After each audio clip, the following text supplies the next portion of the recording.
Hello and welcome back to Podcasting's Praxis. I'm David, my pronouns are he and him. I'm Jamie, and my pronouns are he and him. I'm Rob, mine are he and him. I'm Alistair, my pronouns also he and him. You're not Rob. I am. The stone cold professional podcaster is back, and fuck you. Cool. Yeah, it's the Praxis Cast motto, thank you, and also fuck you. Yeah. We always like to receive a new Rob doppelganger. It's good. I think we're up to about 4 or 5 now. Exactly. Doppelganger is... Robbleganger, Yeah, yeah. Well, we'll all get there one day. We'll all get there together. That's the important part. All right. So because I'm back and I have many pages of show notes. Back from visiting the pile of identical corpses at the top of the mountain. Yes, exactly. No, it's quite snowy up the mountain, but that was a nice surprise. Anyway, today we are mainly going to be talking about council things. It's going to be a bit lighter on the comedy here and there because, well, it's council things, and the main topic I had to take several walks around the block because I was getting sort of catatonic with fury, and that's not really conducive. But we'll get there. Oh, that's fucking but first, that's baby shit. I speed ran that motherfucker in 20 minutes. Welcome back, Rob. We're so glad to have you. But before we get there, I would first, once again, like to warn you about the state of the UK's council finances, because there's another report out that it's actually incredibly bad, and people are like, oh, how do we counter reform? Oh, we should, fucking dress in more flags. The BBC did a study on council finances, and essentially, let me quote you the first few lines. Communities across the UK are paying for spiralling levels of council borrowing with a fire sale of publicly owned assets, a BBC study has found. Schools, care homes, a boxing gym, and even an Olympic legacy equestrian centre are among the hundreds of buildings being sold as struggling councils seek to reduce the debt pile of £122 billion. That's not all bad. No.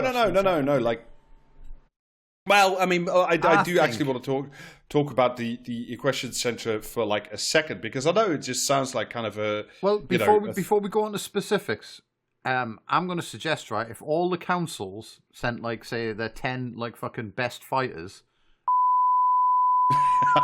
you could probably make a sizable dent in that deficit, right? Well, someone did try that before, and it went quite well, as I remember, until it stopped. Yeah. Stopped doing that. I mean, I do think that an alliance of the River Lords and the North could go quite far, but that was a fucking outdated joke. I've been off for a week. If somebody wants to take me out back and shoot me, then. Well, do you know what it is? I didn't get it, so it doesn't matter how outdated it was for me. You know what I mean? I got it, and I was very disappointed. Genuinely couldn't tell you if that was about Lord of the Rings or actual history, so... It's the secret third thing, Jamie. Yeah, it's the same thing. Yeah.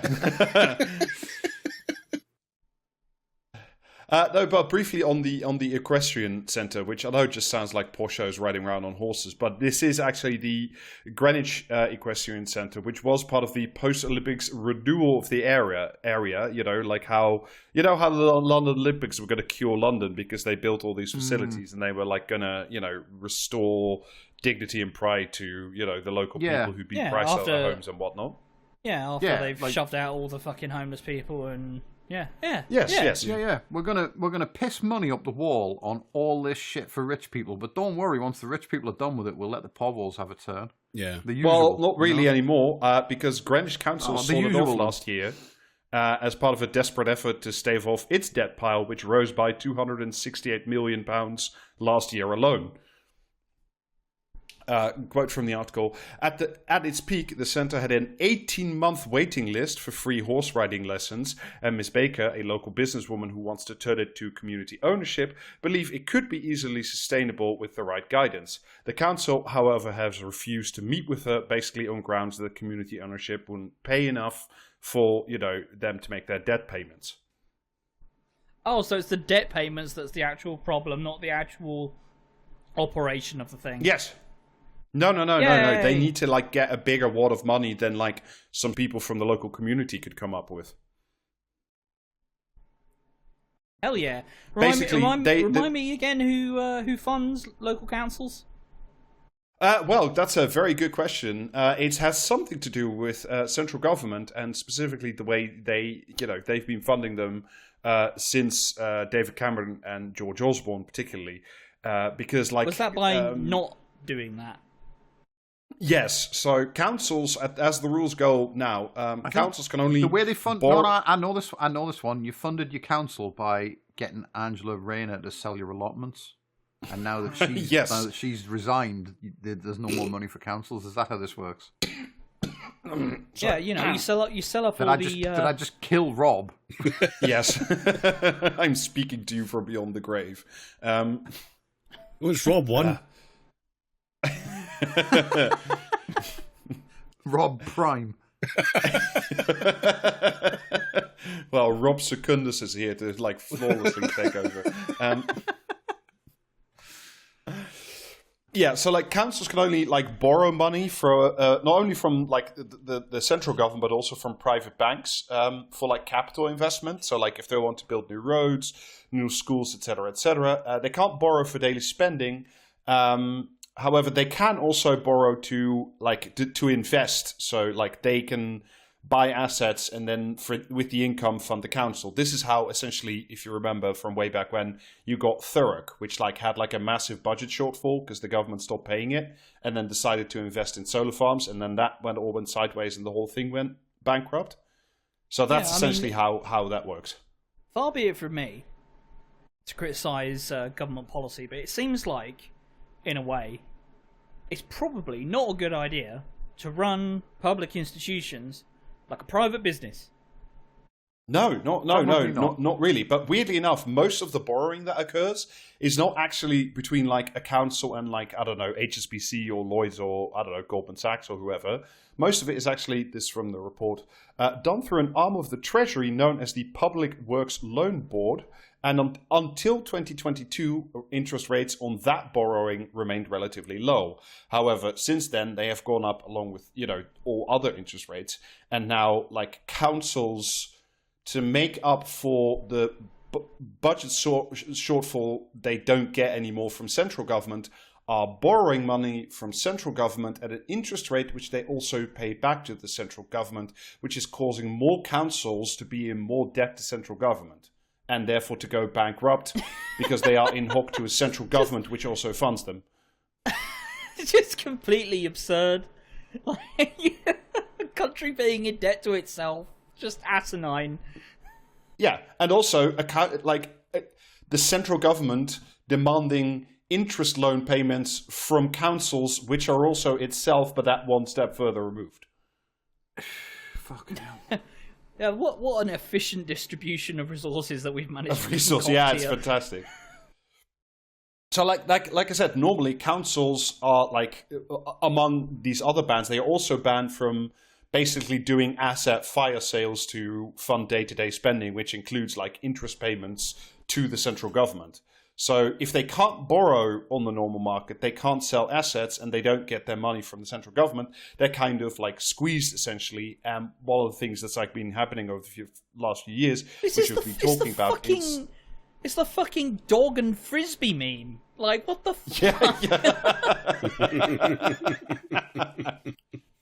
No income. So like, what's only debt payments? Yeah.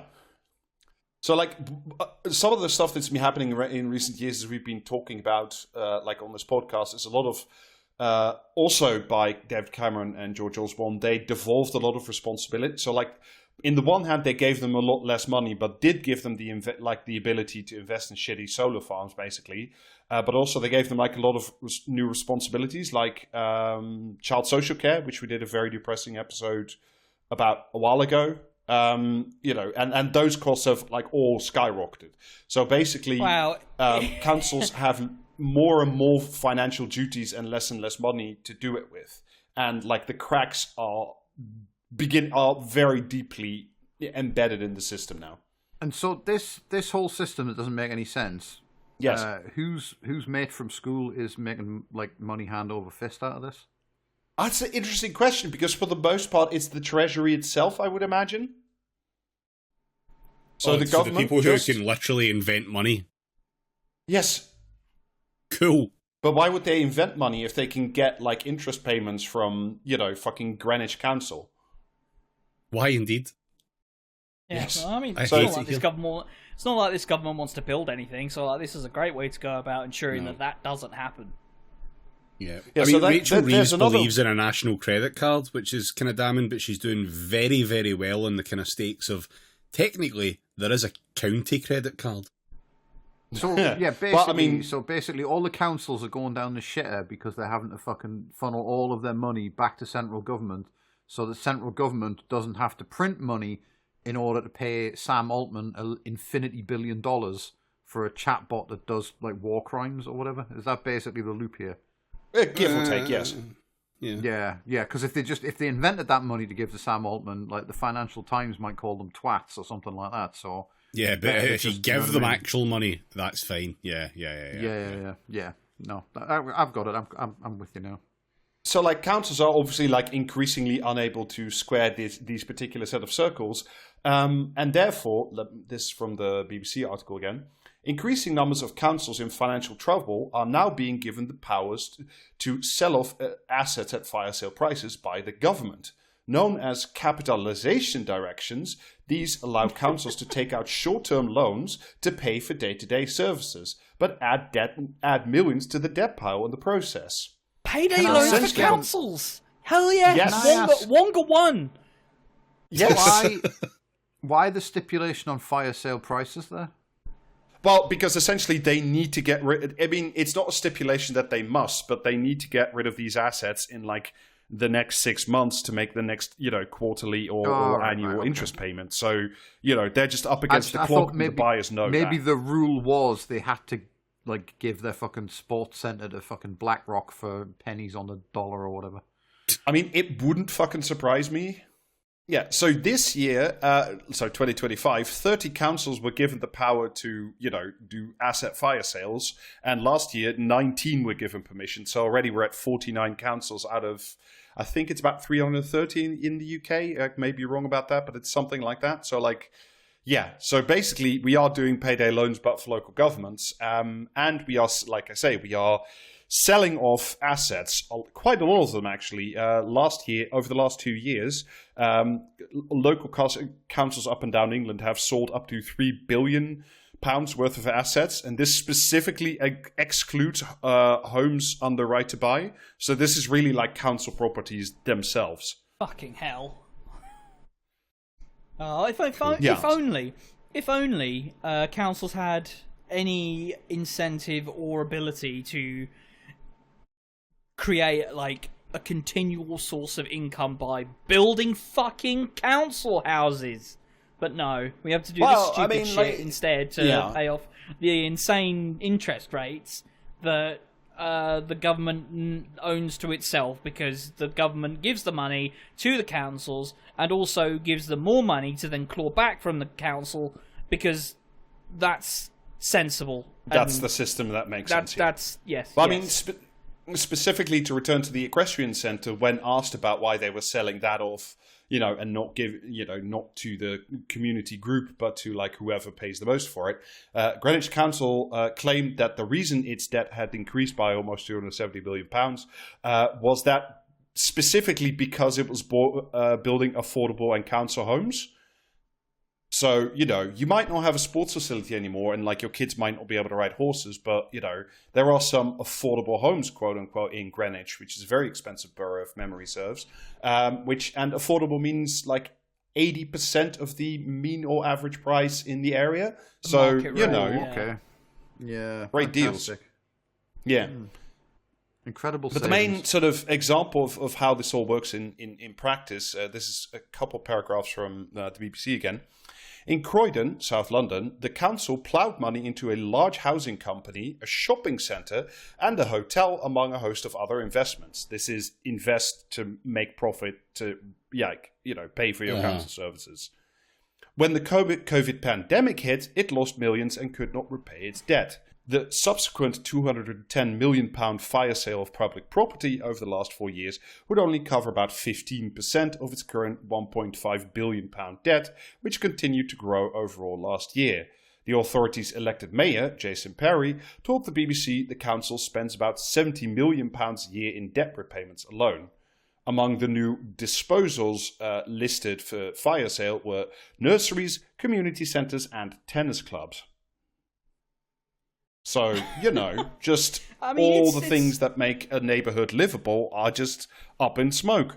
Because Croydon Council has to pay the central government back. We have to serve the neoliberal machine. Like, we cannot have things that are owned by a community, because that would, there are dozens of middlemen out there just yearning for just a little taste of that sweet tennis court money. The sale specifically in Croydon, also the article goes into a bit more detail, included the local boxing club, which, when asked, but the proprietor or the guy who was running it there, they talked to him and he said, look, we specifically have programs working with at-risk young men and at-risk young people who might otherwise, get involved in crime or, other, not so productive uses of your time. So, if we want to prevent shoplifting, etc., and petty crime, and we want to crack down, and we want to blah, blah, blah, but the causes of crime, which is actually local government debt, is fine, actually, and we will not be touching that whatsoever. The causes are very good. Yeah, it's the old second-order effects aren't real thing, they can't hurt you.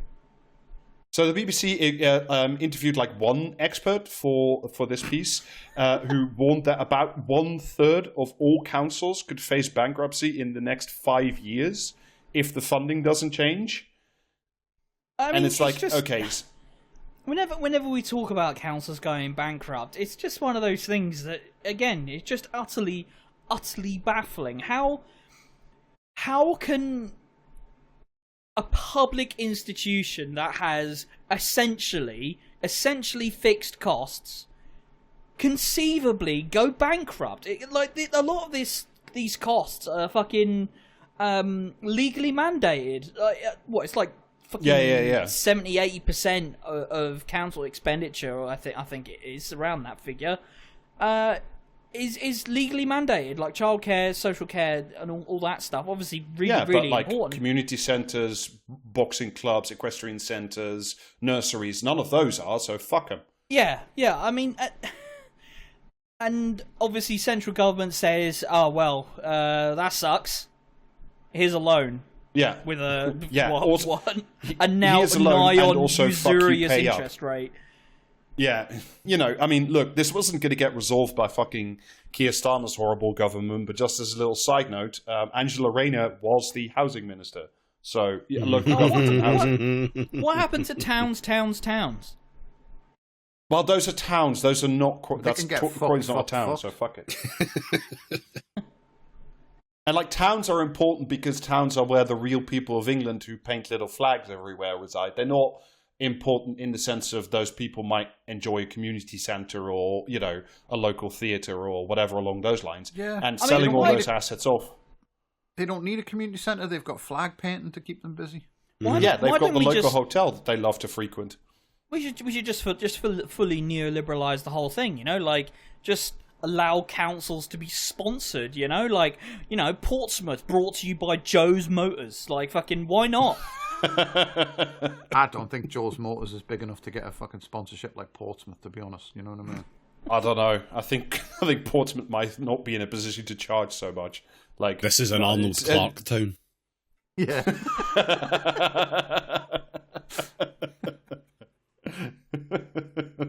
Fucking mandatory Rumbelows carpets everywhere. Rumbelows carpets. Yeah, building better worlds. So yeah, I say again, you could spend all your time as the central government and as the Labour government, telling everybody that you've got fucking flags coming out of literally every orifice you possess and not get fucking anywhere, or you could fix council funding settlements and then people would see that the park still exists, or that the equestrian centre stays open, or that the boxing club, which is like helping a lot of at-risk kids, not slide into a life of fucking crime, is still around. And maybe they'll think, oh wow, that's actually nice, and that might actually stave off reform instead of what they're doing now. But that might cost 2 cents or whatever. Another opportunity where we have to remind ourselves that if this Labour government didn't want this stuff to be happening, then it wouldn't be happening. They have a ridiculous majority, and could essentially on a whim reverse any of this. And as you rightly say, Rob, actually, make some inroads to people who've defected to reform or whatever. But no, this is what this government wants. This government thinks, yes, this is good, actually. Joe's Motors will reign supreme. We might see them make changes like this to try and make things better when there's 20 minutes left before the next election or something. You know what I mean? When the panic really starts to set in and they realise they haven't actually set up enough of a fucking golden parachute into the private sector as they might otherwise have wanted. Blair got a few terms to line his nest, and now look at him. He's the world's foremost ambassador to evil.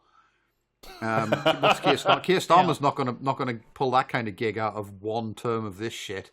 So maybe you know what I mean. Maybe when election time's drawing near, maybe then we might get a crumb of public services.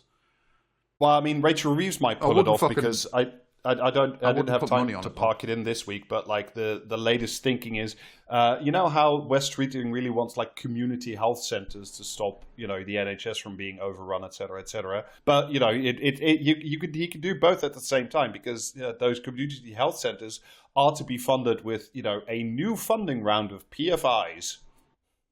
Oh, be still my giddy heart. So that's sort of your short stories for today.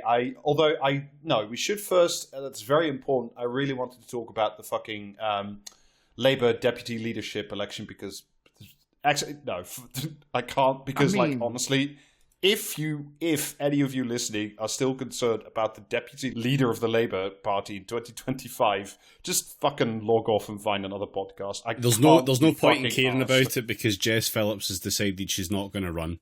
That's fucked exactly. Up. Yeah, so we can't get the prophecy, and therefore we do not fucking care any longer. No. Hello, and thank you for choosing Podcasting as Praxis. Our podcasters are experiencing an unusually high volume of unfunny bits at the moment, so you've been placed in a queue.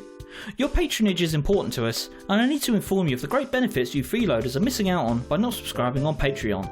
A back catalogue of premium episodes, plus 2 bonus episodes every month, ad-free regular episodes, plus you get access to our Discord, which, in addition to being able to harass the Praxis Cast crew with your favourite Star Wars characters, will allow you to listen to all of your favourite cutting room floor moments, such as... and... Fuck off, Alistair. Subscribing lets us create more of these hilarious moments, so please do subscribe for just $5 a month on patreon.com/praxiscast. And now, back to the episode. But yeah, the main story that I want to talk about is a bit longer. That's why I've reserved the rest of the episode for this.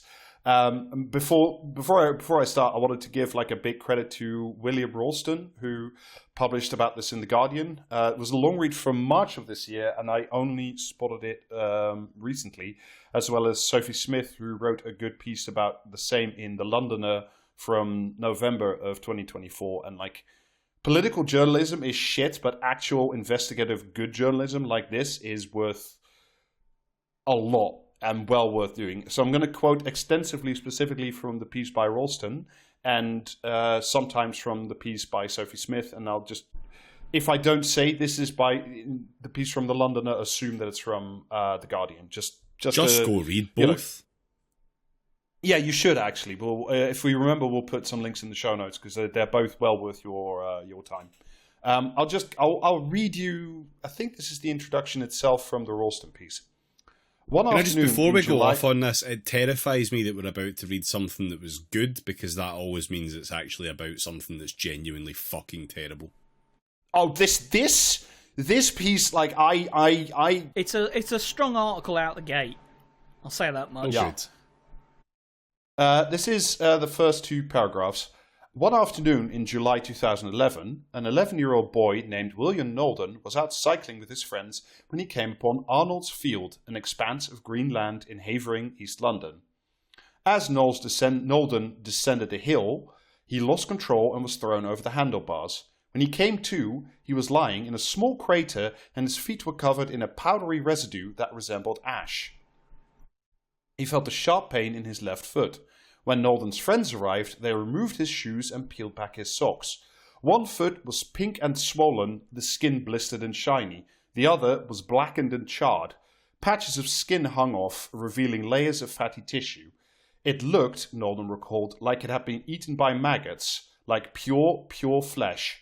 In the hospital, doctors informed him that he'd suffered third-degree burns on his right foot. They were baffled. With thermal burns, there should be an identifiable source of heat, like an open flame. But Nolden and his friends had not seen anything like that. But what had happened to William Nolden, all of 11 years old at the time, was he fell down in this place called Arnolds Field, which is maybe one of the most horrendous, toxic waste dumps in all of Britain that you probably have never heard about. And that's what we're going to be talking about today. All right, great. I should specify. Just to sort of expand a little bit on this, this kid suffered third-degree burns from landing in a small ditch, essentially, small crater. Yeah. And purely from the radiating heat from this fucking pile of refuse, I suppose is, Yeah. at the very least the way you can describe it. It was so hot that it gave him third-degree burns without an open flame. That is so ridiculously hot that it beggars belief. I should specify that this kid was not the only one hurt directly or indirectly by Arnold's Field. All the fish in the nearby lake have died, or most of them. Loads of people have developed various forms of cancer, respiratory illness, etc., from living near Arnold's Field. And although whether it is in greater concentration there than elsewhere is a critical area of dispute, which I want to get into towards the end of this particular story. But the one thing we do know is because there was illegal waste dumping there for a very long time, all of which was sealed up with soil essentially, is that Arnold's Field is essentially consistently on fire underground and has been since 2004. It's a bit like, so I assume most people it's a on the burning podcast landfill. Most people on this podcast and listeners will have heard about those coal seams in the United States that have been Centralia, ignited underground and just burned slowly for decades. This is like that, but rubbish, essentially. Yeah. And also question mark as to what that actual rubbish is, because, well, we'll get into it. But yeah, speaking of these fires, this is from The Guardian. Fires have been burning underneath the site, the Arnold's Field, for years now. In 2023, a thermal imaging drone identified a patch of ground that was at 176.4 degrees Celsius. This is how William Nolden got third-degree burns on his feet, because he landed in a patch that was, as hot as your average fucking roasting oven. While surface-level fires have become more common and more violent, since 2018, the fire brigade has attended nearly 200 fires at the site. When it comes to May and the phone rings, everyone rolls their eyes because we know it will be Arnold's Field, said the local borough commander for Havering of the London Fire Brigade. This is in addition to, by the Londoner. So frequent are the fires that the site on Launders Lane has been called the Rainham Volcano by the local press. Which sounds delightful and funny until you realize that it's not. And it's actually a toxic waste dump that is making people very, very ill. Yeah, there are people. There's a bit later on. There's one of the guys mentioned in the article has a house or a flat that backs on to the outer edge of this field, and it's that is not a good place to have to live. No. Love like my a lot of the people, property. like a lot of the people interviewed in this piece have like hermetically sealed all their doors and windows pretty much throughout all of summer, and put like air purifiers and air filters in every room of their house to stop like the dust from this site getting in and making like kids get asthma, people get like fucking lung cancer. There's various like rare forms of leukemia that are like in this community at bigger rates than elsewhere. We'll put it like that for now. So I'll just give you the history of what the fuck happened here. So essentially, Arnolds Field is a very small parcel of land just southeast of the quite poor community of Rainham, which is part of Havering Council, which is itself on the outer eastern edge of Greater London, just north of the Thames. The field itself is about 300 meters away from the nearest houses, but between those houses and the landfill is currently sited a children's playground. Just to, add some spice to the tale. It's like a fucking Simpsons bit. Fucking... Yeah. Yeah. The other thing you need to know about Rainham specifically is that it is quite a deprived, quite a poor community. Unlike its much richer but, much further away neighbours, I think are also for part of Havering Council. And for the longest time, it was basically just like a patch of unused land. In the 1960s, there was some gravel extraction, which was then poorly filled in. There was a bit of cow grazing, but basically, because it had been partially dug up and not properly filled in, it was just like an unusable piece of land. However, in 1998, Arnolds Field gets bought by a company called North London Developments, a company owned by a man called John Riley, about whom much more later, who originally, like when he bought the site from the council, said he would turn it into a small community woodland, a park, essentially. Rather than doing that, he then applied for and received permission from Havering Council to turn it into a legal waste dump for what is known as inert waste. So, inert waste is a defined term. This is from the UK government website. Inert waste is waste that does not undergo any significant physical, chemical, or biological transformation. Inert waste does not dissolve, burn, or physically or otherwise chemically react, biodegrade, or adversely affect other matter it comes into contact with in a way likely to cause environmental pollution or harm to human health. Essentially, old sofas, old mattresses, whatever. Yeah. That's landfill, right? It decays over time, but it doesn't, like, a decaying sofa doesn't catch fire and cause smoke, or like react with other chemicals in the soil to create acids or whatever. Until it does any of those things, I guess. Yeah. So basically what John Riley said to Havering Council is, look, what I'll do is I will legally acquire and then dump hundreds of thousands of tons of inert waste on this site. I'll level the site off. I'll put topsoil on it, and, basically it'll be stable, it'll be safe. And at the end, you'll get a new park or some farmland. This happens, in a bunch of places across the UK. When it's well done, you have like a park on a weirdly elevated hill outside your town 10 years later. This is not an uncommon way of, because we have such a shit ways of disposing of our waste under capitalism. This is not like an unusual way if that is what happened. However, this is not what happened. This is again from The Guardian. The reality was very different. By January 1999, dozens of tipper lorries were hurtling through Rainham every day on their way to Arnolds Field. Unlike the lorries that would regularly collect gravel from local pits and transport it to construction sites, these ones were not emblazoned with a company name. Their trailers had high metal sides, so you couldn't see what was inside. Steam or smoke would sometimes seep out, and the smell was horrendous. Some of them made you heave as they drove past, a local fisherman told me. So, essentially what is happening, it's still under some level of dispute, but essentially what John Riley was doing is, instead of just using inert waste, which is like a sort of, kind of not great, but, part of the business cycle, shove these old mattresses somewhere. Yeah.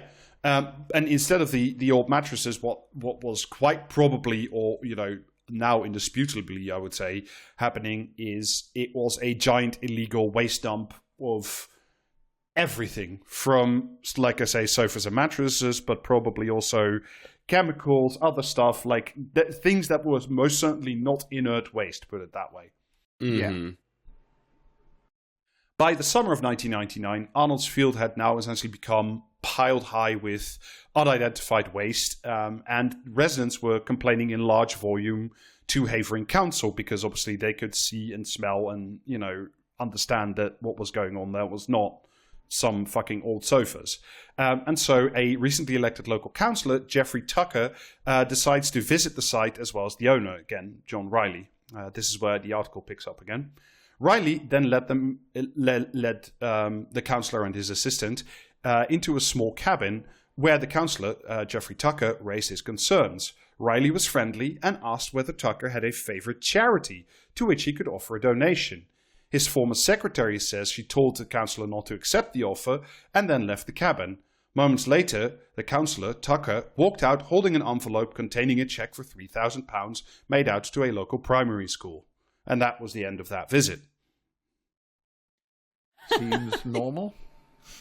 I mean, we were doing the what's the fucking New York mayor called? I can't remember his name. The guy who did the Eric Adams. Eric Adams, yeah. We were doing this shit years ago. Don't worry about it. Yeah. The thing is, like, because it was more than 20 years ago, and like the journalist did check with like the school and the council, as well as John Riley. None of the three of them like were able to comment or recall any check, or like whether or not it was written, or like whether or not it was cashed, or what happened to the £3,000, because it's more than 20 years ago, and you know that's it. If this was a legit thing, it might very well have been. If it wasn't, it wasn't. But there's literally no way to check anymore. No, I mean, like 20 years is like ancient history, right? There were no written records of financial transactions back then. Yeah. So, you know, like I say, this all starts in January 1999, right? With the trucks fucking rumbling onto the site, the locals complaining, this councillor comes for a visit, and everything seems very, like, fucky, but it is only in November of 2005 that the Havering Council, as well as the Planning Inspectorate, fully remove all the permissions from the site and demand that North London Developments, the company run by John Riley, cleans up the mess and, you know, puts in the woodland that it originally said it would. Instead of, you know, complying with that and doing as he's told, John Riley first simply appeals the decision, which has to go all the way up to the Secretary of State before he is actually forced to, you know, do the original community woodland thing. And instead of doing that, he simply dissolves the company, transfers the ownership to himself personally in 2008. So we're almost 9 years down the line now. And at that point, Havering Council... It wasn't just dissolving the company. It was waiting until, like by the sounds of it, like basically the day before he was going to be mandated for the company to clean it up, and then dissolving it. Yeah. So after dissolving it, this is obviously like a thing that's, you know, like you can't just like dissolve the company, pretend it was never yours, and like giggle off into the sunset. So Havering Council at this point did have the option to sue him personally, because obviously, like he now is in personal ownership of the site. So Havering Council then weighs whether or not to sue John Riley for enforcing the cleanup, but decides not to. Instead, they decide to negotiate with him for another 6 years, so until give or take 2014. During which time, apparently, the illegal dumping of chemical and other waste simply continues. Yeah. How many schools got checks in that period? In the several articles that I read about this, none. So 3,000 is probably the max. So all in all, according to the article in the Londoner, the estimate is that about 40,000 cubic meters of completely unregulated waste was dumped and buried on this site, Arnolds Field. That's what we know, or sort of can guess. Such a 40,000 cubic meters. That is. Oh man, like that's just such a huge, like, people don't. I think sometimes people don't remember how big a fucking cubic meter is. It's fucking huge, and 40,000. How many? That's enormous. How many phone boxes is that? At least 5. Yeah, so it's fucking madness. So the first thing that happens is that John Riley, leaves our tale essentially, which happens in the following, I will say, quite spectacular manner. Rides off into the sunset carrying a big sack of money. Sort of, but not really. This is the article again. In the early hours of the 12th of February 2011, an officer at the Metropolitan Police receives a call from a man who claims to be on Arnolds Field. He says he's a security guard and that a group of armed men had arrived to conduct a robbery. The call drops off, and when it reconnects, the man informs the officer that the robbers have gone and he is no longer in need of assistance. So, no, nothing to worry about there. Problem solved. Following, they don't actually respond to the call, but they do, after this very strange circumstance, do some surveillance and a ground search of Arnolds Field. They find, unsurprisingly, a very active and very illegal, garbage dump of all things, but also, quote again from the article, an array of generators and mobile cabins, including a canteen and sleeping quarters. In one office, guarded by dogs, there was a Kalashnikov rifle, a handgun, 2 sawn-off shotguns, ammunition, and petrol bombs. There was also tens of thousands of pounds in cash, as well as, slightly more odd, hundreds of high-wattage light bulbs. And that's because they had not only turned Arnolds Field into a highly caustic waste dump, they'd also buried several shipping containers and were using it to grow weed. This is the place you go to when you want to commit crime. It's like that bit on fucking hell. What's the fucking RoboCop. RoboCop. The name of that fucking mountain that exploded in America. I can't remember the name. Mount St. Helens. It's like that area in Mount St. Helens where apparently you can commit murder, but it's actually real and it's in the UK, but you can just grow weed there. Yeah. Also, if that weed is grown in fucking submerged shipping containers in the toxic waste dump, I'm like, Jesus Christ! The strongest weed you've ever laid eyes on. That's how you get the extra dank stuff. Yeah, that's why it's called skunk. Yeah. So, at the end of all this, John Riley goes to prison Smoking for 12 that shit years. that made the dwarves abandon Moria.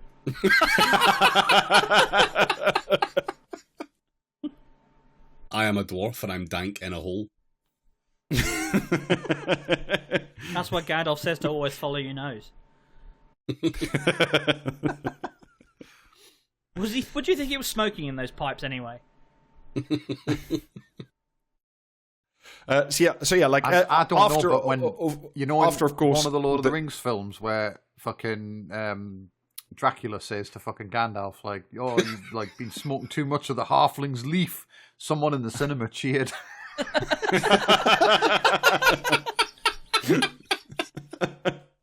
So sorry, to pick our tail back up, John Riley goes to prison for 12 years, mainly for the weed farm and, having an AK-47, but not so much for the, gigantic toxic waste site he left behind on site. So, of course, during all this time, none of this goes unnoticed by the local residents in Raynham, obviously, because they are mainly downwind of the site. And the complaints and the diseases and the everything terrible starts to pile up. And so the Environment Agency, apparently, I say apparently for reasons, commissions an assessment of the site. They get an engineering company to dig 35 pits locally to up to 4 meters deep. And they mainly find what it says on the tin, which is inert waste. Quote from the article, they didn't find any hazardous waste, but there were elevated levels of lead and benzoapyrene, a potent chemical that causes cancer in the soil, a sign that something toxic might have been buried elsewhere on the site. One of the problems with this particular testing was that the local fire department commander believes that the waste might have been dug as deep as 12 meters, so if you only dig 4, you might not find any of the truly horrendous shit, basically. Yeah. Yeah, especially as this stuff is slowly burning / decaying / Yeah, creating gases coagulate. as it decays. Yeah, creating like the elephant's foot, but like in the middle of London. So the engineering company, this from the article again, also noted that the land was so warm that it melted the winter snow.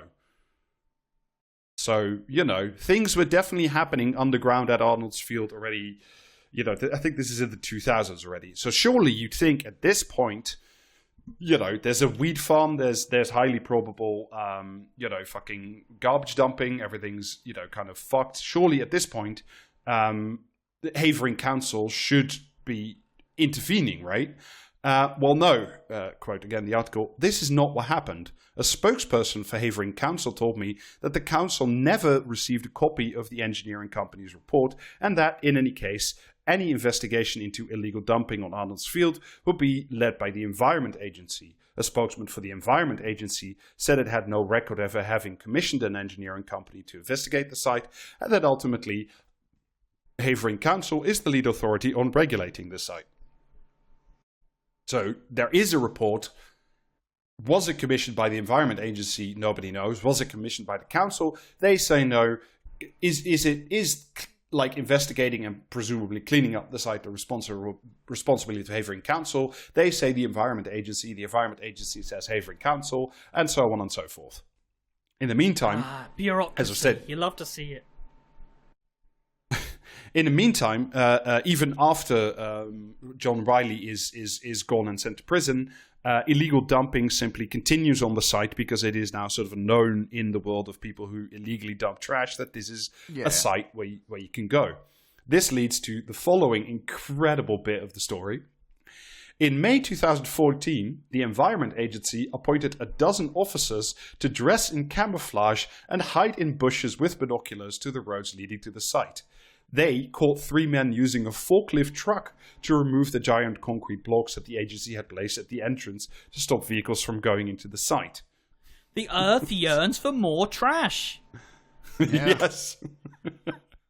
I'm more sort of tickled by the dozens of cops in ghillie suits fucking sitting around a concrete barrier next to Arnolds Field, but... I mean, that is again really a Simpsons bit. Yes. Those men, by the way, were later convicted of trying to or having dumped 20 more tons of rubbish on the already existing site. So John Riley, now in prison, instructs his lawyer to sell the site, and it is bought by a local businessman from nearby, a guy called Jerry O'Donovan, who wants to use the site to build some warehouses for his construction equipment rental business. It's one of those things that like just really fucking, you know what I mean? I find really striking that you can go to prison for building like a fucking hellmouth in the local, an illegal hellmouth in the local community, and using it to making a drug farm in the hellmouth as well. And you can go to prison for that, and then still be allowed to sell the hellmouth. Yeah, it's fucking crazy. I am genuinely surprised Tony Blair didn't make this guy a lord. Seems like exactly the kind of up-and-comer that Blair was all about, you know? The problem is that this hellmouth couldn't also send emails. Oh, well, there we go. Yeah, they weren't keeping time down there in the illegal weed shipping containers. Yeah, so this businessman, Jerry O'Donovan, then, instructs his solicitor to commission the standard conveyancing searches from Havering Council, and none of these searches made any mention of contamination. He assumed that the land had simply been excavated and filled with clean earth later in the years after Riley's arrest, as, you would assume if there was just inert waste down there. You either buy it or you don't. You don't get the time to go around digging holes, O'Donovan told me. This is Ralston. So, he ends up buying the land. Has he considered telling that one guy his bitcoins in there?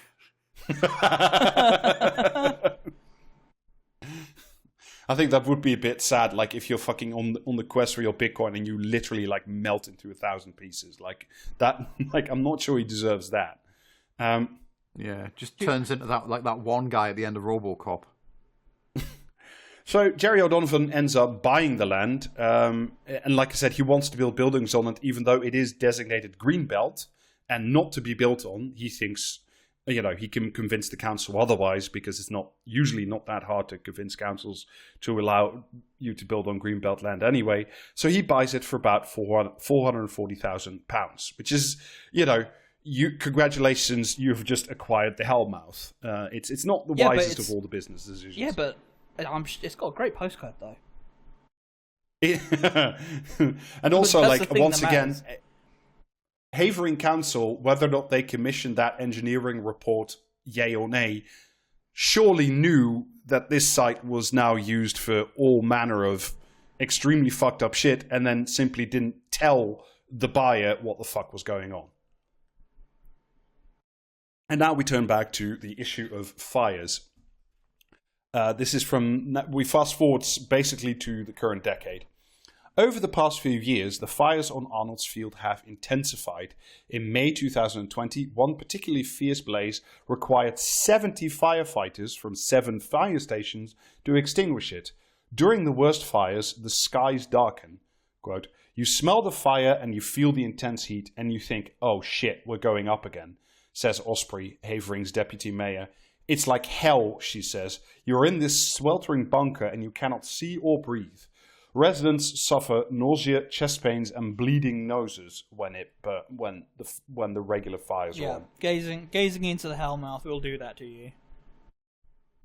Sometimes it is necessary to close the A1306, a busy road that runs alongside Arnolds Field and connects East London to the M25, because it is hard for drivers to see through the thick smoke.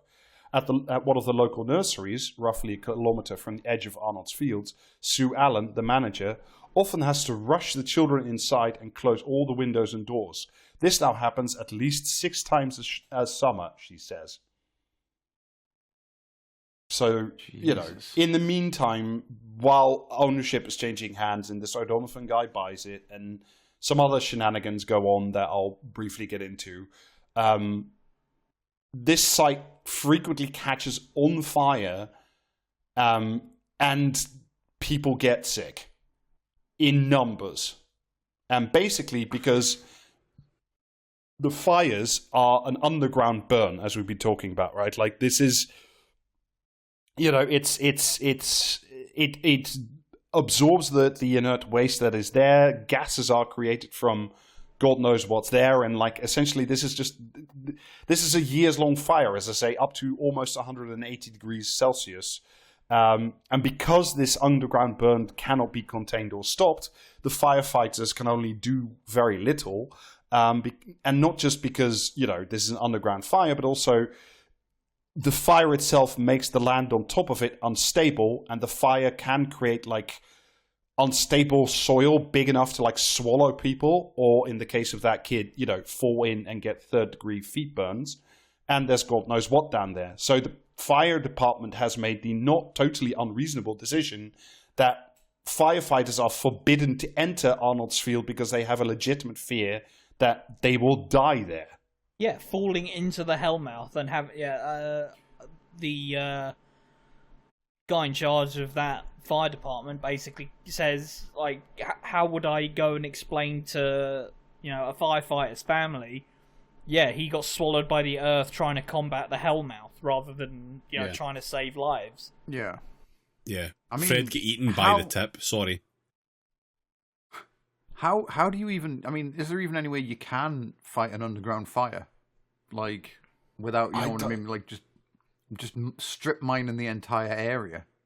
I think either you strip mine it, and I imagine the other way would be to pump water into the soil. But the problem is with the amount of shit that's there, if there's fucking lead and benzene in there, you could poison the whole local water table if you put. Yeah, you're talking. So was it 40,000 cubic meters? Yeah, cubic meters. Cubic meters of waste plus all the other shit that's been chucked in as well. You've got elephant's foot-esque amounts of heat coming out from the fucking molten, various mixed garbage. It's basically impossible. Yeah, you pretty much do have to rip all the fucking waste out, and even that is it's no guarantee because you don't know where anything's buried. You don't know how far down loads of it goes because by the sounds of it, it's extremely unevenly it could be 4 meters deep. It could be 12 meters deep. You don't know. And also, good luck with opening up the ground above it and letting a bunch of fucking fresh air into it. That definitely won't fuel any fires. Yeah. So this is a bit from The Londoner. 2 years ago, a firefighter attending an incident at Arnolds Field injured their ankle on the uneven ground, and according to a response to a Freedom of Information request seen by The Londoner, gas cylinders have exploded among the piles of rubbish after being exposed to heat.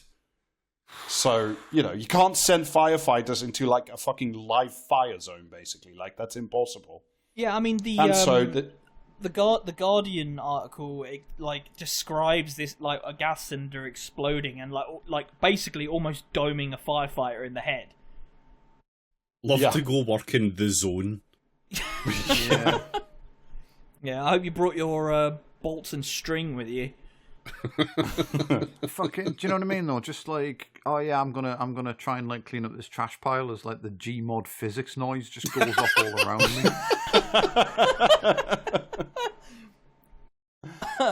And so what firefighters can do, and throughout the story in The Guardian and in the story in The Londoner and in everything else I've read, the only people that the entire community of Raynham respects are the firefighters who make a genuine effort to keep people safe and put at least the surface fires out.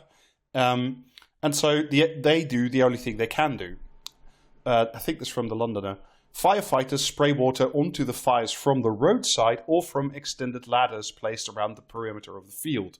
Vast areas of the site remain out of reach of even these measures.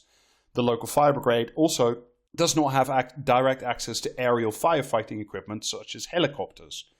So if a fire breaks out in the middle of the site and the black chemical clouds come, they have to fucking request a fucking extinguisher plane or an extinguisher helicopter from some other thing which has to travel for miles, and by that time all the kids have to be indoors and everybody's getting fucking nosebleeds and asthma and nausea again.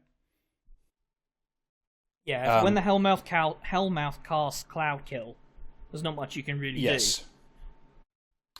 So one of the reasons that Havering Council is phenomenally British fucking story, I will say that. I believe you me, we haven't gotten to the properly British part that just the Hellmouth is racist. Fuck's sake. So one of the reasons that Havering Council isn't intervening to at least stop the fires more directly, apart from the exploding gas canisters and so on, is they're also not trying to make sure that the firefighters can get closer in, is because Havering Council claims Arnolds Field is now privately owned by Jerry O'Donovan, and therefore its hands are tied because private property. What can you do? Yeah, if. Yeah, that's right. We've a gate to hell has opened, but sadly, it's privately owned by the devil. So yes, whether Jerry O'Donovan, very little we can do. Whether or not Jerry O'Donovan is the devil is something you can't really get a grasp on. Yeah, no, I mean I'm begrudgingly have to be fair to the guy because it sounds like he is trying to do something with this land. Yeah, I suppose the real devil in this instance is that fucking Riley guy. Yes, and as we'll get into, Havering Council. So lots of people are now getting very sick all the time, and obviously people can't sell up and move because who wants to buy the house in the Hellmouth? Yeah, sell the houses to who, Ben? Yeah, yes, quite so. So a group of residents form a group called Raynham Against.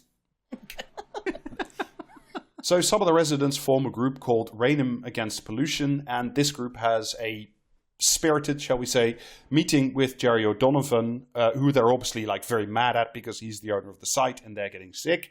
And he says, well, I bought the worst thing in the world, but he must have money. But what he says he wants to do, and I say he says because I don't know if he's serious, but I'm going to take him in his word, that he wants to do a £20 million cleanup plan that would essentially, like, you know, get rid of the underground fire, clean the site up, and turn it into the actual original plan of a community woodland. He would self-fund this through, like, putting debt on his various companies, etc., etc.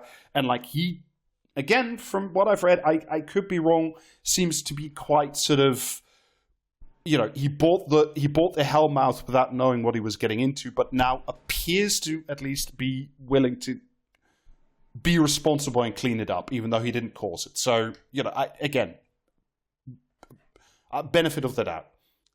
However, in order to do all this, he does need an exception from Havering Council to build on that site for, like, you know, the cleanup, and also, as I say, his original plan was to build some warehouses. He owns like a construction equipment rental company type thing, I think. Yeah. So, like, he wants to build some warehouses on the site to store some bulldozers and big ladders and whatever you need for concrete mixes, all that. A bunch of stout lads. And some stout lads.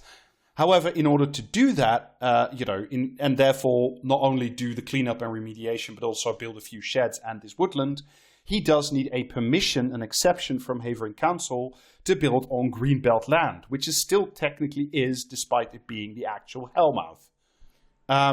And he applies to do just that. It's Greenland in the sense that it's technically a hill and grass kind of grows on it. Yeah. So he applies to do just that, or like he does what is known as a pre-application. This is basically like where you say, look, before I get into the full planning process and spend a whole bunch of money, this is my plan. Can you guys let me know if I have a chance of succeeding if I formally apply? In his telling, at least, and he backs it up by showing the journalist Ralston from The Guardian, Havering Council simply either does not respond to his emails or very slowly, and also ends up raising the pre-application fee, so not even like the full application, by a factor of 5. So he obviously doesn't trust the Havering Council now to, you know, be an honest partner in cleaning all this shit up and like helping him resolve this issue. So there's now a stalemate, right? Throughout the timeline of this fucking series of events, who controls the council? First, it's the Tories, and then now it's in the group. It's in the hands. The majority of councillors in the hands of a local independent party called something like Havering Residents Association or something like that. It's a local party for local people. I know nothing about those people and what their like deal is essentially. Okay. So at this point, there's a weird kind of stalemate, right? So Jerry O'Donovan owns the land, says he wants to clean it up, but needs permission, like a greenbelt exemption from Havering Council, which doesn't seem to get. Havering Council says the land is the responsibility of the owner, and says they haven't received, you know, the application, the full planning application, therefore nothing can go ahead. In the meantime, Havering Council and the Environment Agency are also passing the ball back and forth between them as to who is responsible for the site and specifically who is responsible for the cleanup and investigating what the fuck is actually going on. And obviously, throughout the last decade or more now, the people of Raynham are sick or dying and can't go outside in summer and, you know, must hermetically seal the windows and doors and bring their children inside when the black smoke starts emitting from the Hellmouth. This is, like, disgusting. This is beyond fucked. And a lot of the reason that Havering Council is reluctant to move backwards or forward, or like move forwards essentially, is because a lot of it hinges on whether or not Arnolds Field is legally called contaminated. Because if there is a legal definition of contaminated is the primary contention. Yes. Because if there is a legal finding or like a scientific finding that this land falls within the boundaries of contaminated, it mandates the owner to clean it up, but like you know, John Riley won't be doing it, and also is probably bankrupt, so like you can't really like pull more money out of him. Jerry O'Donovan says he wants to clean it up, but he also reasonably says, well, I need the help of the council to do it. And if the owner can't do it like in full or alone, then by law the council must step in. And that and then would try and cost, recoup, presumably, to clean this up, a fuck ton of money. Yeah, and I think the council would then also be able to have like recourse to try and claim some of that those costs back. But yeah, like essentially they're just not interested in trying to go that route. So and this. I'm going to read from the article now. But maddeningly, in the view of campaigning groups, and I can't agree more, for a private site to be designated as contaminated, it is not enough to merely show evidence of contamination. You must also have evidence that the contaminants are seeping out of the site and harming the public or the environment. And proving causation in these cases is simply not very straightforward. Because, is the hellmouth there? Is it on fire? Yes. Are there chemicals there? Yes. But are those chemicals present in such strong a form that you can make a causal link between the black smoke from the hellmouth and like some kid getting leukemia in Raynham? Yeah, like someone who's lived in that place for grew up in that place for a decade, ending up with the mysterious rare cancers. Oh well, that's just jolly bad luck, I guess. There's no you can't look into the DNA of a cancerous child and see whether the hellmouth was involved in that. You just have to chalk it up to bad luck. So a number of studies do happen on this site to sort of, because this is a central issue, right? Whether or not this land is formally designated as contaminated. So a number of studies are done by a number of institutions that I wanted to touch on. The first one is Havering Council commissions a study with I think another private consultancy or something, but scientifically reliable basically, which shows that a type of air pollution which is known as PM 2.5, PM standing for particulate matter and 2.5 being like a sort of cluster of chemicals within a cloud, basically. A certain type of. PM 2.5 means particulate matter with a diameter approximately 2.5 microns. And a human hair is about 70 microns across. So, very fine, And the reason this stuff is really bad is because it's so small, it can get really deep into the lungs, the bloodstream, or it's small the enough eyeballs that it gets through lots of membranes and all that stuff. But it's not so big that it can't get in at all. But yeah, it's bad. Yeah. It's very bad. It's nasty. It's very, very unpleasant stuff. Basically, this is a type of air pollution, as Alistair was sort of hinting at, that does cause cardiovascular and respiratory diseases. And it does occur in and around Arnolds Field, especially, surprise, surprise, when it's on fire, as it is frequently every single summer. But, when you average out these concentrations of PM 2.5 over a span of 24 hours, as you should, according to the rules of the World Health Organizations for determining what the daily threshold is, and therefore contributing to is this site formally contaminated, yay or nay. If you stretch these things out, on 24-hour periods, the danger levels are just barely within the limits. So there is no need for the council to say this is a contaminated site, because technically.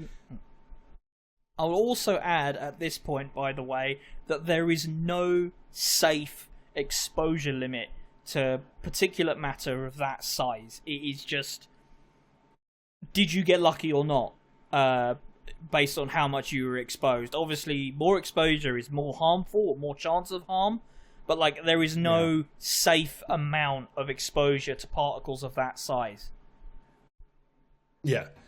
But whether or not, again, there is also herein we find an important diffusion between what the scientific or medical sort of knowledge says and what the legal system says, because these are not the same things at all.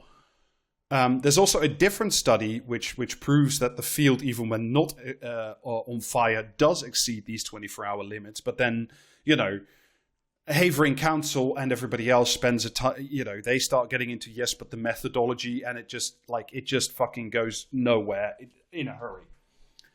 According to the Londoner, though, who filed several Freedom of Information requests, even Havering Council agrees, and its scientific advisors agree, that there are huge, enormous, beyond very dangerous spikes of this PM 2.5 when the fires break out. But again, if you stretch it out as you should, according to the rules of the WHO, it still falls just short of the parameters to be called contaminated. Now, I'll quote you a bit from the piece in the Londoner.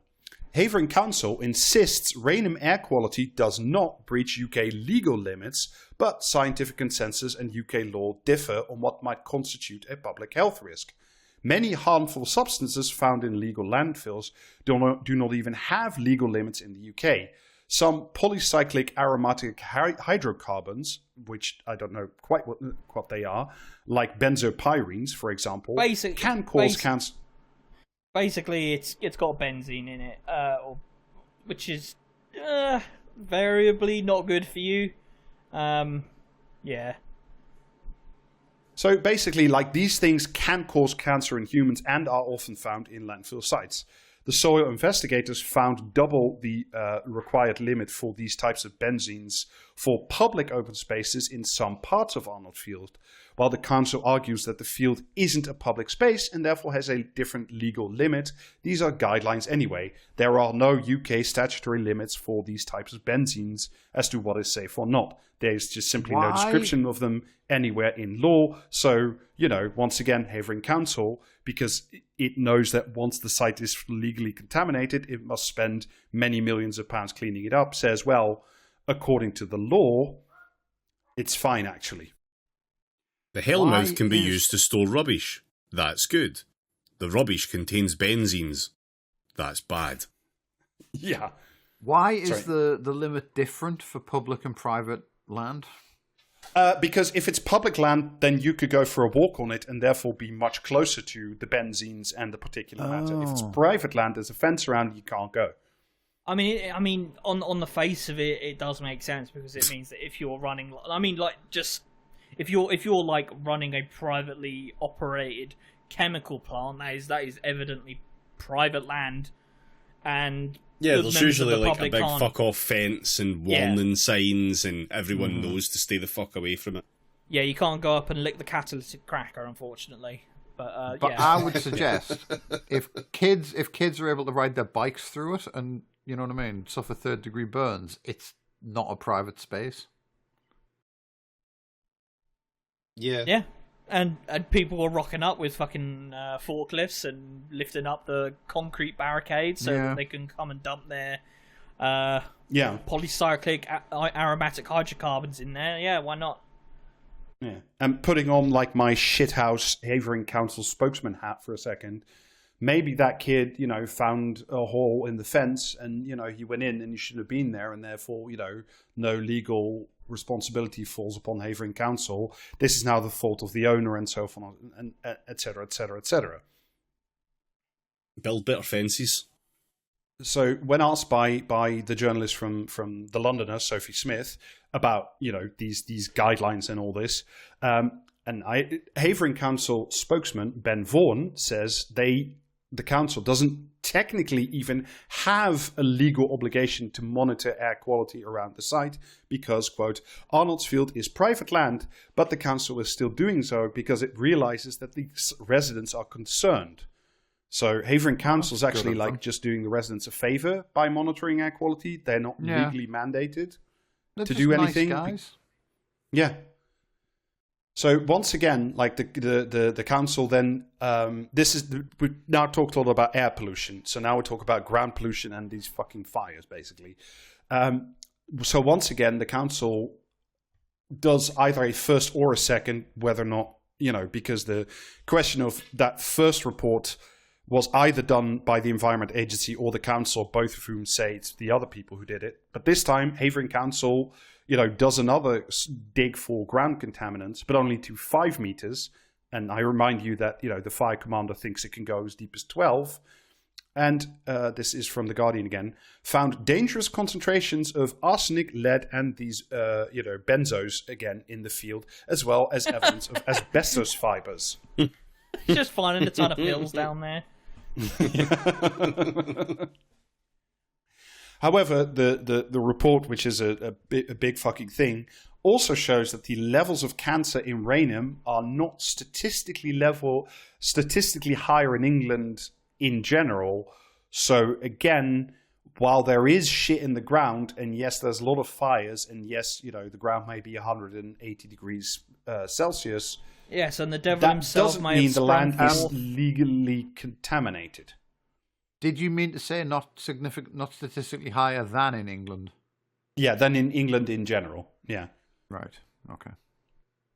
So, anyway, this all, as you will understand, drags on forever because, these people have to come in, they have to do the studies, everybody has like a huge argument about it correctly, and in the meantime, the fires keep happening, the children needs to be herded indoors, the fucking breathing issues continue, people can't sell their houses, like, it's not fun to live in Rainham or in the general area of Arnolds Field, to put it mildly. So, in 2024, Havering Council, after all these studies, after all this stuff, they formally announced that it will simply not designate Arnolds Field as contaminated. And this Problem is solved. from... They deny that Arnolds Field will be designated as contaminated, quote the article, on the grounds that it is not open to the public and there was currently no evidence to suggest that the fires significantly spread contaminants to neighbouring properties. Although, in the meantime, at the same time, the council does continue to advise residents to, quote, remain indoors and close windows during fires. I mean, like, So it's utterly ridiculous because, like, what was it? 300 fires that the fire brigade had been called out to over the last... Two or 300, Yeah.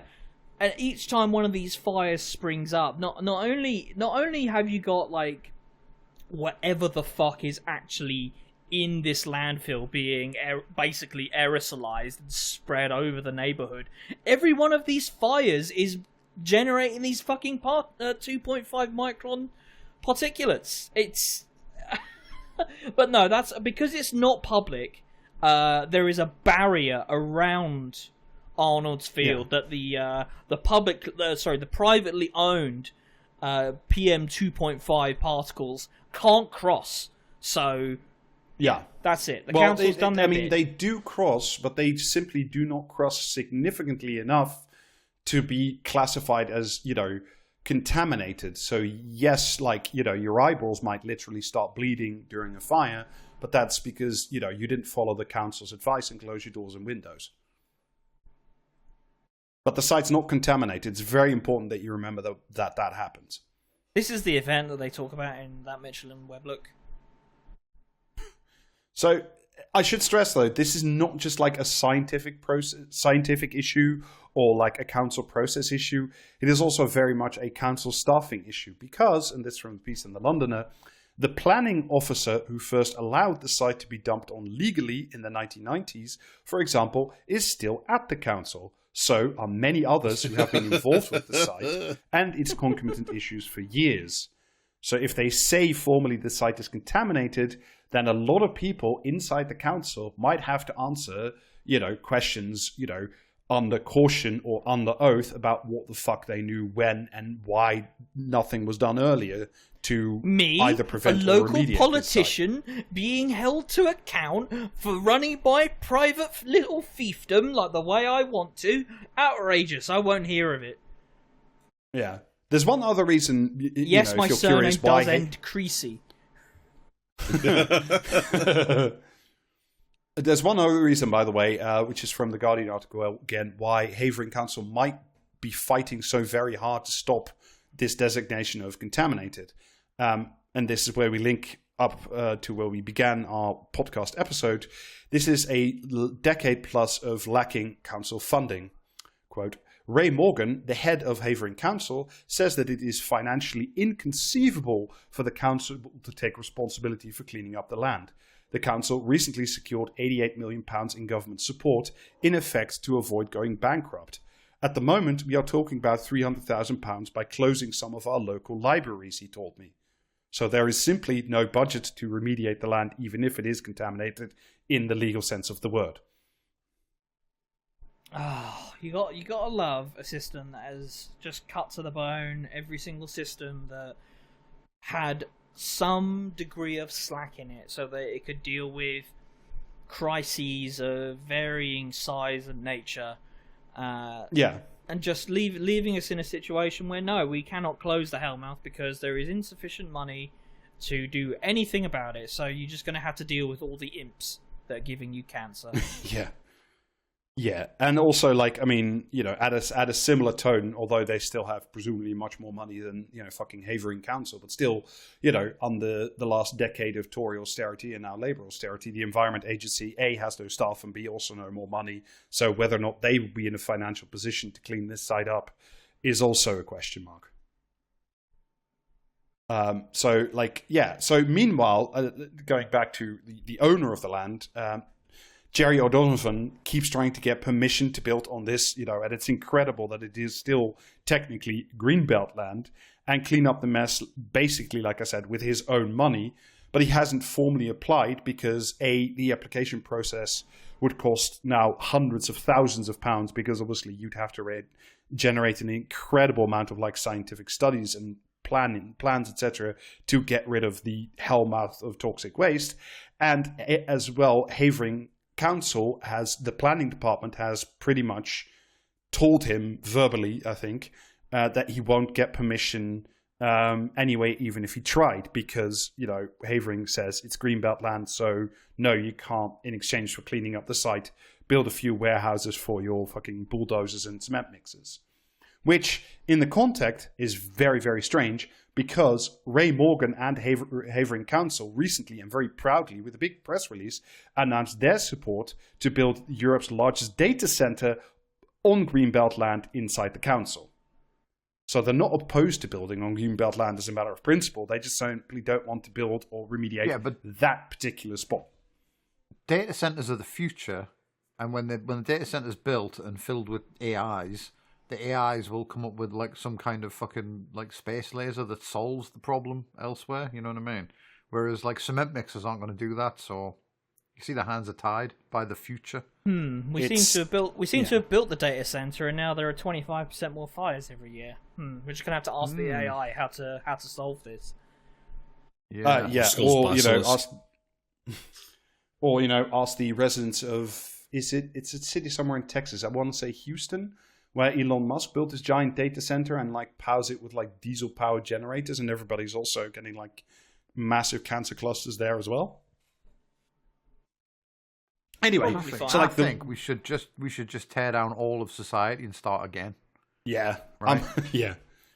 Lord and earlier save. So the good news no is computer. Look, whatever the exact motivations of Havering Council at this point, right? Financial, personal, avoidance of liability, simply, you know, wanting to pretend nothing was ever wrong, whatever it is, they are without a doubt a blocking obstacle, and you know, them formally declaring that this land is not contaminated means that, like, no remedy will take place. Again, I say though, this was in 2024 because fortunately, and very happily, because this was not in the piece, I checked up on it later.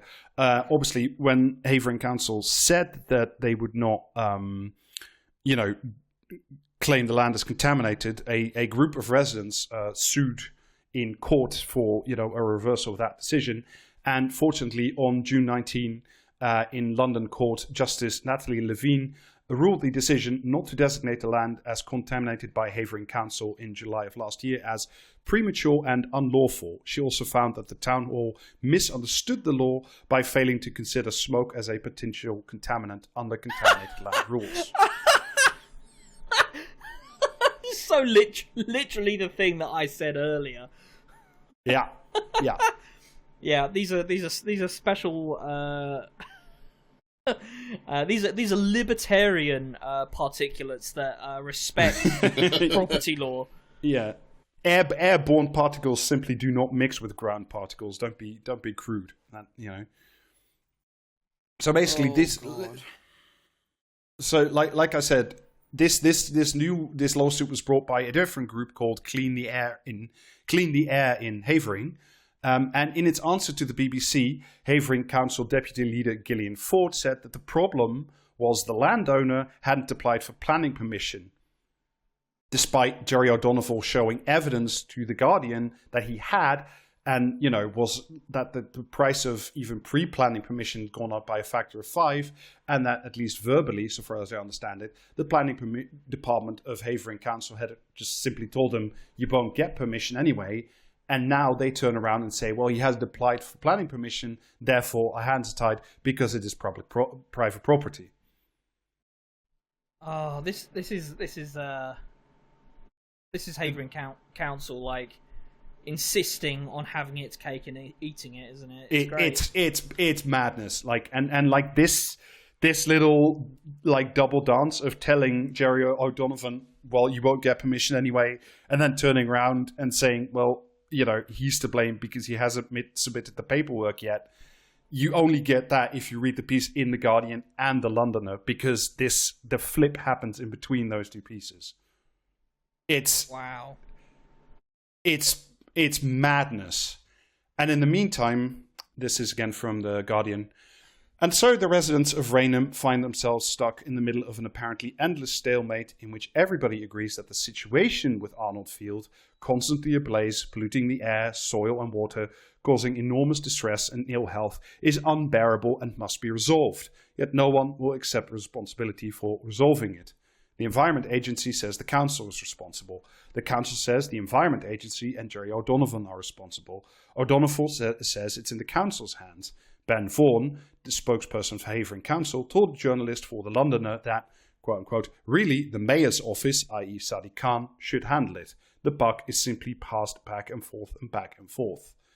In the meantime, also, the original action group, I mentioned them before, Raynham Against Pollution, is down to its last sole surviving member, both literally and, metaphorically.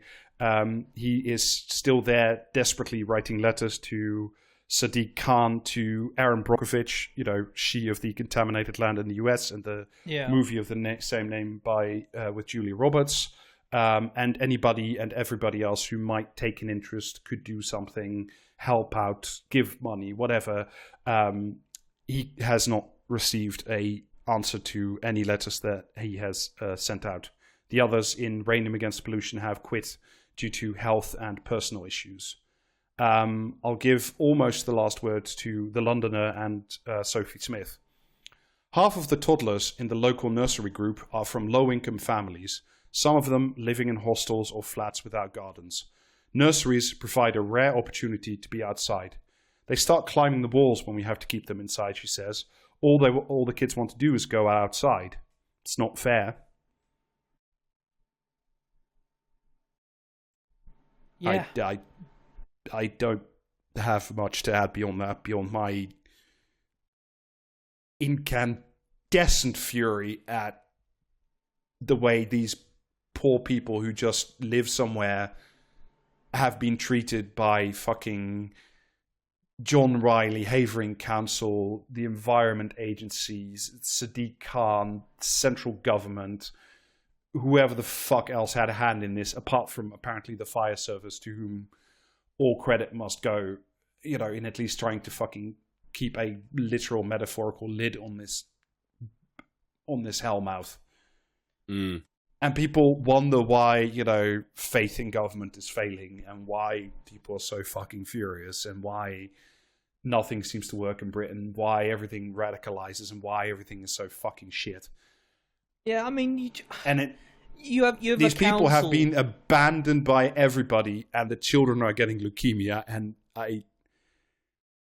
this is one of those episodes I really had to fucking walk around the block a few times and hug my dog, because I don't live in Raynham. I don't even live in England. I live in a country where the idea of this happening is fucking unthinkable.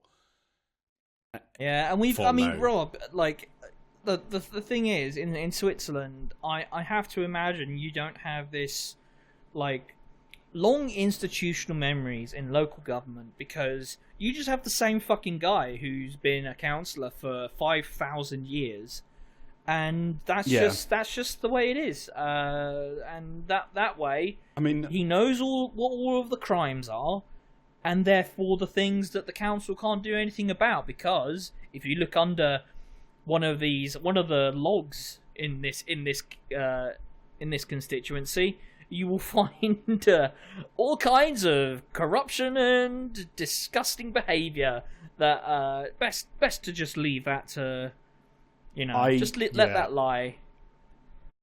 Yeah, the Hellmouth will get it eventually.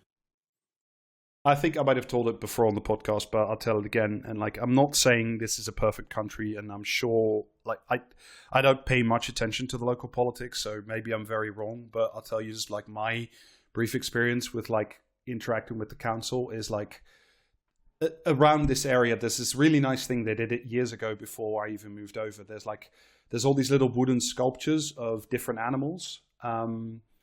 And they were made by the same, I don't know, company or like wood sculpturist. And they were made after like a contest in local primary schools. Kids would draw animals, and the best drawings would like get turned into these little wooden sculptures.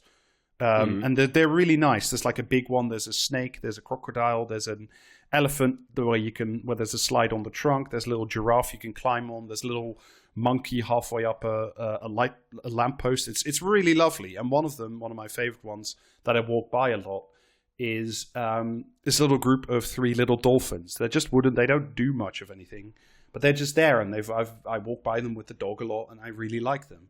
And one day, 2 years ago now, somewhere in the autumn, I walked by, and simply because of, age and weather and wind, the tail had, like, the wood had cracked and the tail had fallen off the dolphin, right? And that made me like a little bit upset because, like I say, I like the dolphins. They're fun little things. So I took the tail, which was like just sort of sheared off. You could tell the wood was a little bit like not in great shape anymore. And I put it underneath so it wouldn't get damaged or thrown away. And then I took a picture and I went home and I logged onto the website of the local council here. And I sent a little email saying, "Dear whoever is responsible, I walked by these little dolphins. They're on the corner of such and such streets. Here's a picture. The tail was fallen off. And could you do something about it? Because I'm quite attached to them." And I swear to God, 48 hours later, I walked by with the dog, and some kind person had come by, and with a little bit of glue, and like in a nice way, there weren't like big glue edges, had just simply put the fucking tail with the dolphin back on. And when I think of that, the tiny gesture and the quickness of the response, and I know a fucking underground fire in a fucking cancer hazard zone in Hellmouth is of a much larger scale.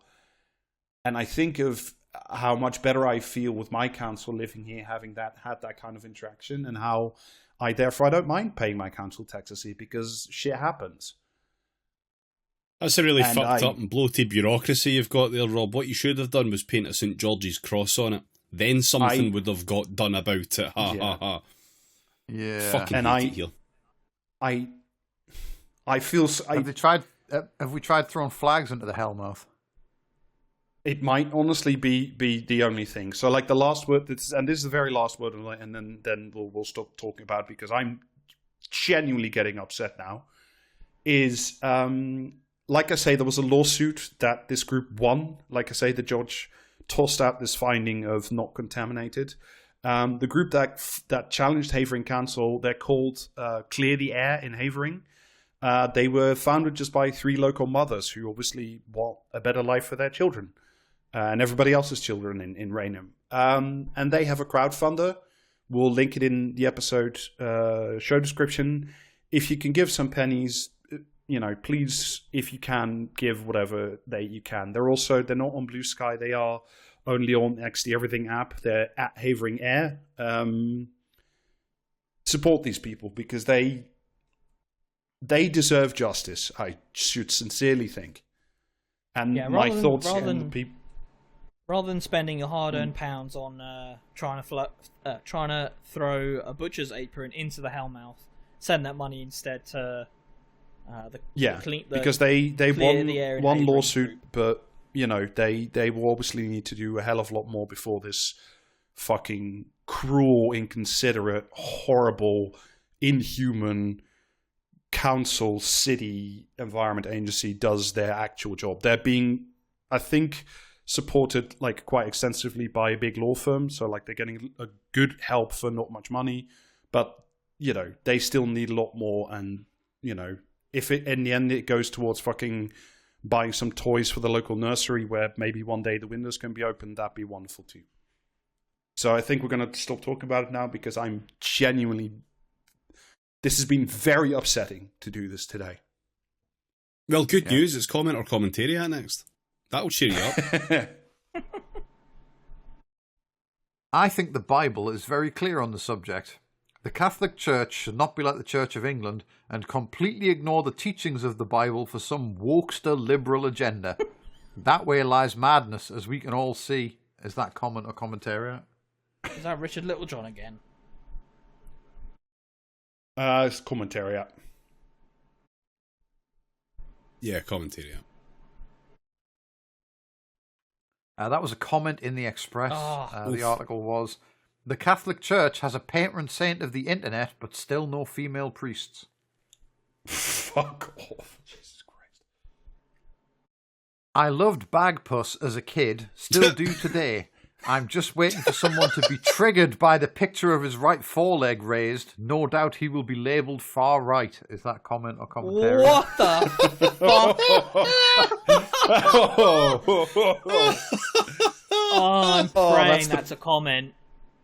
Oh, that's the kind of stupidity that picks me right up after telling that story. Is that fucking Richard Littlejohn? Oh, I really want that one to be commentary. I love the way I read literally anything out and everyone just goes, is that Richard Littlejohn? One day we'll get it. That Littlejohn, that was a comment in the Daily Mail. Oh. Bagpuss is back to fix broken Britain.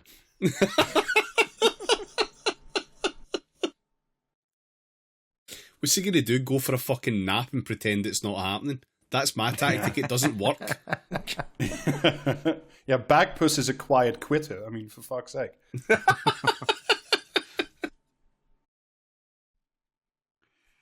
Weren't we supposed to look at this quirky, boozy, shambolic party animal who lumbers from one sexy hookup to the next, raving in Ibiza, having children with whoever she fancies, living an entirely consequence-free life, and forgive her these dull clerical errors because she speaks her mind and is a jolly good laugh? Far from being the values of the working class, are these not those of the most entitled, arrogant, dissolute toff? Is Angela Rayner not, in fact, the Red Boris? Is that comment or commentary? Oh, is this Brendan O'Neill? Brendan O'Neill. Yeah, it has a flavour of Brendan, but surely it is. It is commentary. Can't not be. The little thing that I enjoy about that is that there is. It rubs up against an element of truth in that people would like to call Angela Rayner working class. Yeah, I'm sure she was when she was fucking growing up, not a member of the cabinet. Yeah. Commentary. Yeah, that was Giles Corran in the Times. Fuck off. Just as in 1979, union militancy, along with general uselessness, will doom Labour to inevitable defeat at the next election. Mm-hmm. For the moment, the tube drivers are filling their boots. What's next? They'll be wanting to work from home, but they could soon be on a no-day week. They are headed for extinction, just like the Fleet Street printers before them. Is that comment or commentary? Yeah, that could be anyone. Okay. That could be fucking anyone. Yeah, that could be Keir Starmer, I mean. Commentariat. Commentariat. Yeah, commentariat. Nothing the commentariat hates more than the RMT. That was Richard Littlejohn. No! Fuck! You snuck that one in there. All right. Last one. Once, class divisions were obvious, but not necessarily hostile. There was a benign sense of paternalism among the wealthy, born from shared national trials such as the World Wars. Officers led men from factories and farms into battle. Sacrifice created bonds that softened social distance. The rich might live differently, but they did not despise the poor. Privilege carried responsibility, not contempt. That spirit has vanished.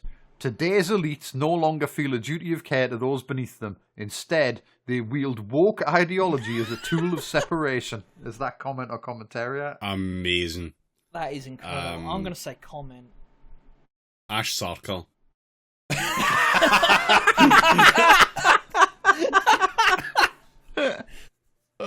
Oh, fuck. Oh, shit. I was about to say Michael Walker for Novara Media, but... some fucking Guardian commentariat. Yeah, I mean, it's not. Stuart It's Telegraph, Major. but... That was Stuart Major in Conservative Woman. Wokery is a revival of class warfare. Reading from the book this week, are we? I mean, Conservative Woman is basically fucking Stormfront at this point. Like, genuinely, like, you know what I mean? They had an article about how Shabana Mahmood can't be trusted as Home Secretary because of her religion, and like how can we allow an enemy of like the fucking state to run like protect the British people and all this shit. And it went on for like 2,000 words, and then it was like, oh, this was originally published on like truth.social.net or something. Jesus and it recreated Christ. with like, do you know what I mean? And it was absolutely, and the content wise, it was largely just a guy laundering like far right opinions by into the press by just saying, oh, and then this guy on X, the everything app, said this. Do you know what I mean? Like, so yeah, just a complete fucking shithole. But Jesus Christ! Instead of yelling at people about the Patreon, can I suggest that instead of doing all that, I simply say, maybe this week and this month, maybe don't give money to us and give it to Clear the Airing Havering, and please check the link in the episode description. Don't cancel your sub, but do give them some money. No, don't do that. No, but both, please. Yeah. If you can, the link is in the show notes. It's there, so go clicky and donate. Click the button. For us, I will say patreon.com/practicecast as well, because it's an obligation and I don't think I could end the episode without doing it. Also, you can get Twitch streams. Twitch streams will be resuming. They'll stop now, so bad luck. You've missed them. Gone forever. Actually, they're on YouTube. Maybe just emulate the same experience by getting a whole pile of spaghetti, throwing it in a pan in complete silence, and then just pouring it into a bowl. yeah. While some of it up as well, like make things go in and other things come out of it. You can just push it through from the other side though, or get someone else to do that if you want to maintain the illusion of videos game. Yeah. Just add Alistair on Blue Sky and argue about cogs. Yeah, so do that, or just simply wait until like the 2nd of October and we'll have them back to normal. So we'll pick them up from there. Merch also available, practicecast.gmail.com. This is taking too long. Bye. Bye. Bye.